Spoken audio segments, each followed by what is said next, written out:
ஒரு உதாரணத்துக்கு சொல்றேன்.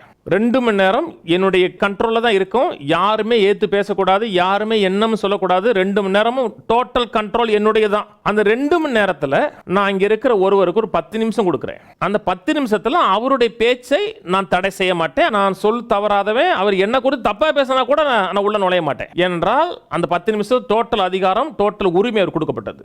அதுக்கப்புறம் 10 நிமிஷம் கழிச்சு நான் அதை சரி பண்ணுவேன். இவர் பேசின தவறு, இது அப்படி இல்லை அப்படின்னு சொல்லி 10 நிமிஷமும் அவருடைய அதிகாரத்துக்கு உட்பட்டது. அதே போலதான் தேவன் சர்வாதிகாரம் உள்ளவர்.